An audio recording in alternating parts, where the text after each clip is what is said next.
And welcome back to the Orangebloods YouTube channel. And clearly, I am not by myself. I am with the man, the myth, the legend, Jordan Whittington. This is going to be some exciting things that we guys got planned over the next, almost, I guess it's going to be a year of being able to talk to him, have a little access, and get to know him just a little bit better in ways that just go beyond football. And, you know, I think sometimes athletes would like some people to ask them real questions. So first and foremost, Jordan, how are you doing? Congratulations on one of many NIL deals that you have. Tell me how you're doing. How's your August going so far? I'm doing good. I'm great. I want to say thank y'all for, this opportunity, but it's been good. It's been a great summer. One of my favorite ones so far. So I'm just, looking forward to fall camp. So, one thing is we were rapping before, we started this thing, and I asked you how many brothers and sisters you had. This is general question. Can you tell the people how many relatives, siblings you have? So I got 10 brothers and 4 sisters. Crazy. So where are you on this list?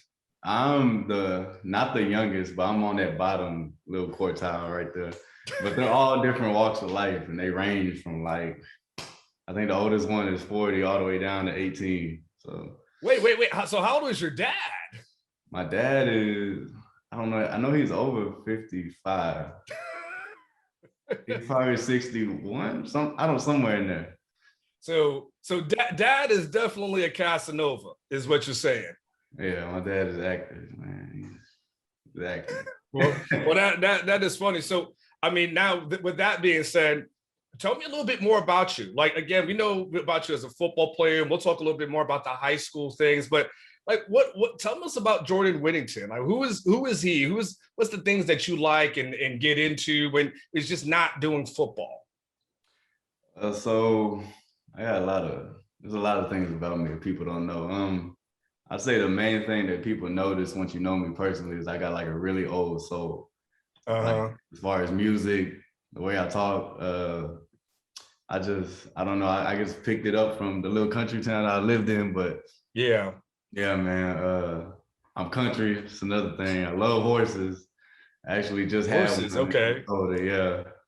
You're a rider? You're a rider of horses? You ride horses a lot? Yeah, I ride. We had to sell it because I haven't been home in a while. So yeah, but I'm from Quail, Texas, small town, 8,000 people max. Everybody knows everybody. So that's pretty including all your brothers and sisters, apparently. Yeah. but you have unique music tastes, right? Or don't you like old school kind of R&B music? Yeah, Johnny Taylor, Teddy Pendergrass is my favorite. But how'd you get on Teddy P? So I was pretty much raised by a lot of older Black women, and just hearing that every day, it gets stuck. And I just fell in love with all that type of music. So give me your favorite Teddy P song. Oh, Come and Go With Me, for sure. Oh yeah. yeah. So do you play your music like in the locker room? Do guys allow you to play it, or do they tell you to turn it off? Everybody knows if I get the aux cord, they know what I'm putting on. So, okay. Yeah. So the last thing on the music thing. So do you vibe with today's music? Or are you like a Baby fan and all that type of stuff, or not so much? I'd say I'm a fan, but I'm not. That's not the first thing I'm gonna put on. Like, if I'm around people and I know that's what they like, I'm fine with. I'll put some rap on. I love Lil Baby, but I know just me, and if I'm in one of my zones or my moods or a pregame thing, I'm gonna listen to what I prefer, and that's the old school. So pregame, you got the headphones on. You're trying to get into the zone. It's not Teddy P, right? It's not Levert. Like, is there something else that gets you more upbeat, or does that do it? That is what it is. Really? So when we're watching on ESPN and we're thinking he's got hype music on, you just got some turn out the lights. Yeah. I got something on, something like that. Fire and Desire. I don't know.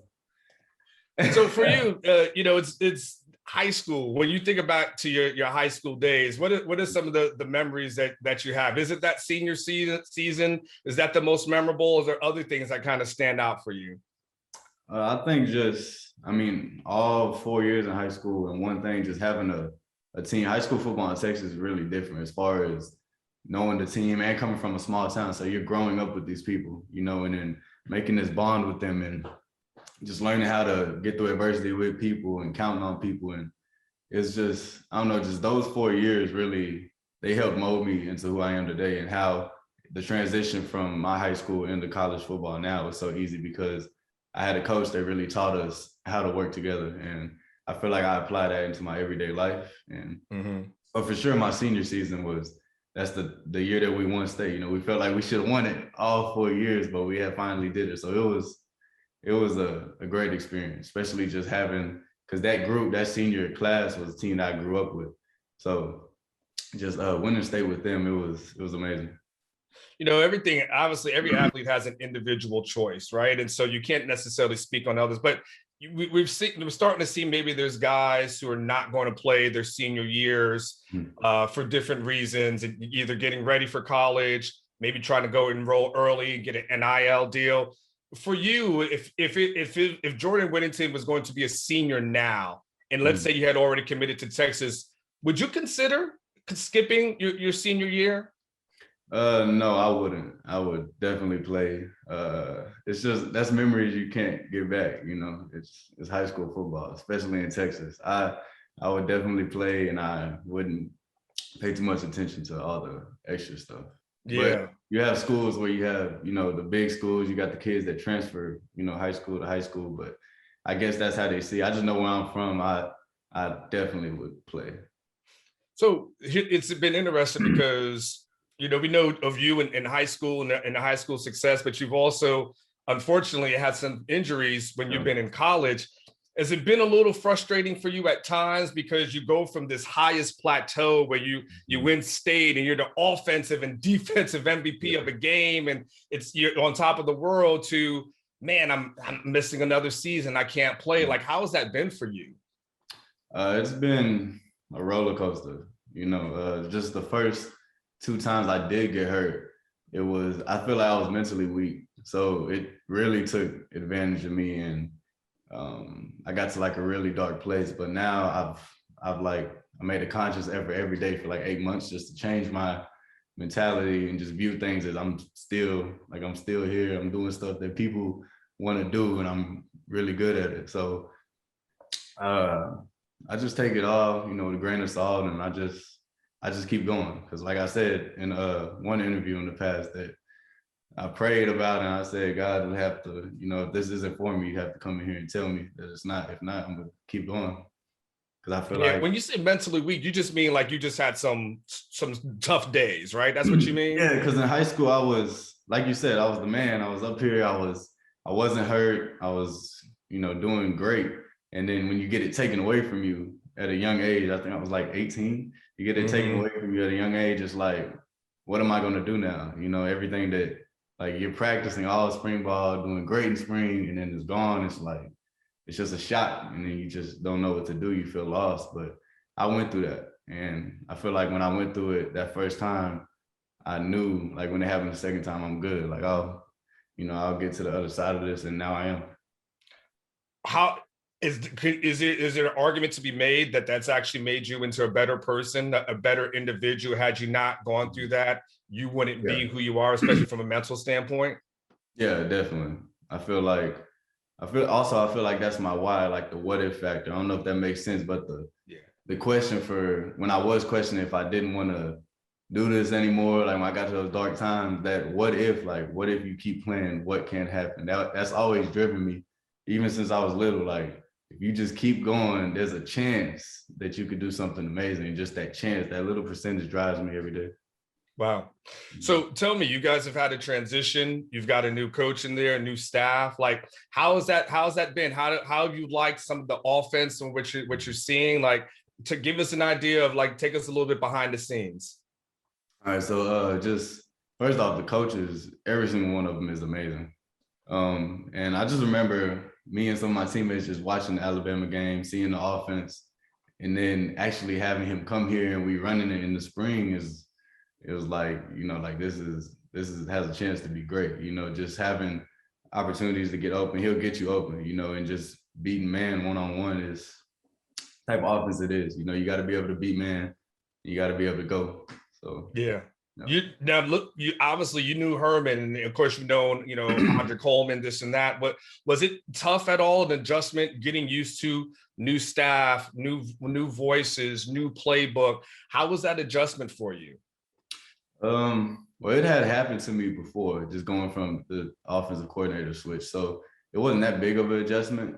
I feel like it was easier than the first one, and just learning the playbook, I learned fast. And once I learned all that, it was pretty smooth. But as far as the workout standpoint, those are also different. We had to adjust to that, not being just big and strong, but being able to run and be flexible. And I feel like Coach Beck did a great job with us with just short time, with that short of time.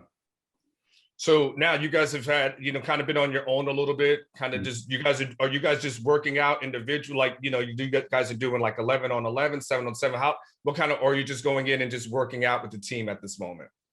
Well, right now we're on break before fall camp starts, but we've been doing 7 on 7, with each other, doing the 1-on-1 with each other, meeting with quarterbacks, going over plays. Everybody's making an effort to be as ready as they can for fall camp. So like right now we're on break, but we got people still working. Like I'm still working. Pretty much everybody on the team, just being prepared because we know the expectations for this year. Let me ask you a few more. Who has caught your eye? Like from these workout perspective, things that you've been doing, who are some of the guys that you say, and there's no disrespect to anyone else, but who are some of the people you walk away and say, man, this guy's putting in the work. I really like what I see. This guy could be special. So who are some of those people? Xavier Worthy is going to be amazing. Really? Yeah, him, man, we got the young guys are great. Troy O'Meary, just like he was when he first got here.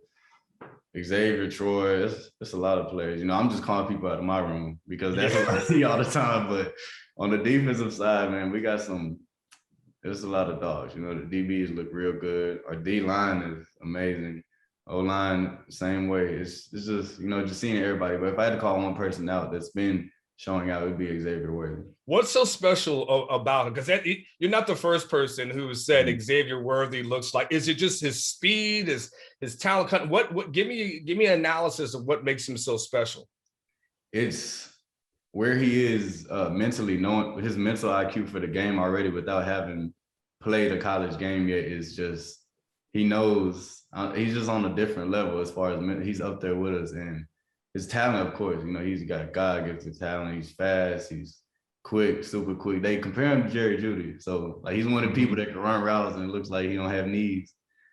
One of those type of people, but yeah, one-on-one, man, it's hard to guard him, but also in zone, he's good at knowing where the ball is going to be, and I'd say that's his main thing. He picked up the playbook really fast.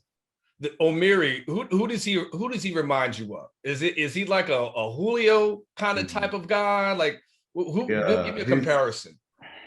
I'd give him like a Julio and the other guy for the Titans, AJ Brown. And Troy, his main thing for me was his like range. Anything within 7 yards, he can reach out and grab it. It's crazy, man. He's gonna be real good. Okay. I've got to at least, I was getting ready to wrap up. I do have to ask you about the quarterbacks. Yeah. Who's starting? Okay. I know you can't say. I'm just messing with you. Tell me what you like about KC and tell me what you like about Hudson. When just give me the positives of each person. Casey is really good on his feet. I know a lot of people got to see that in that bowl game. He's really good with his feet. He's smart. Both of them are very smart. Hudson has he's great when he's coming out of the pocket, rolling out, throwing the ball. They're both just, man, I don't know. It's neck and neck. Even if I could answer the question for who's a starter, I couldn't, because they're literally just like this. There's not many things that can separate them. I see just throwing on the run. I've seen some crazy throws by both of them.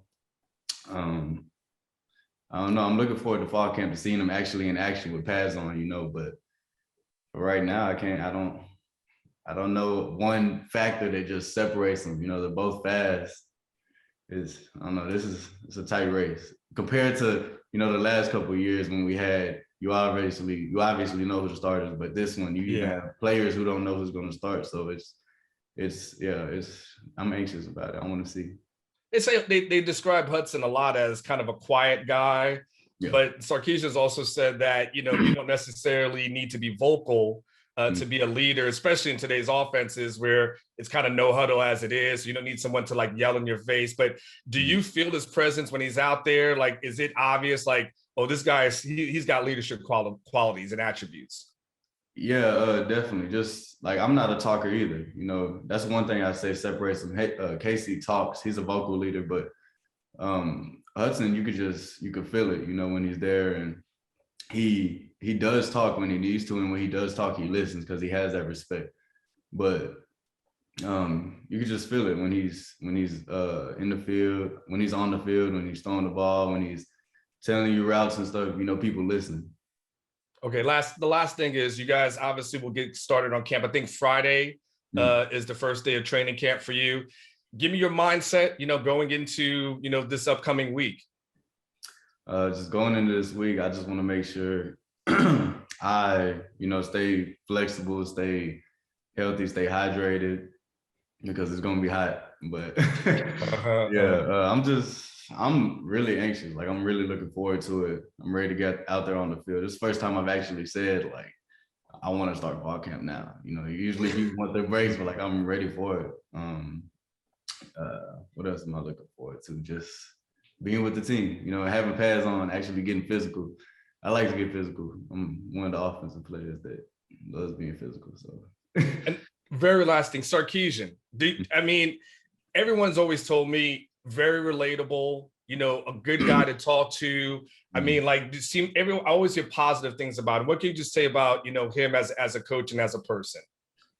He's great. Like, you can relate to him. It's easy to be comfortable around him. You can be vulnerable, and just, if you got anything on your mind, you can trust. Like, you can go up to him and just tell him whatever's going on with you. And he has like friend qualities with also the respect of a coach.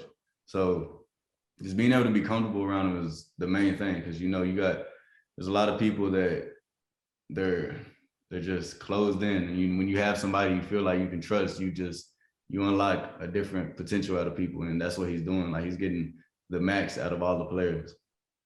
All right. Thank you so much, Jordan. I look forward to talking to you a little bit more, as the season goes along, but good luck to you. Hope all goes well. Again, congrats on one of your many NIL deals. And we hope you get cash in and make money, my friend. So we're all down for that. But thank you so much, Jordan. I appreciate your time. All right. Thank you.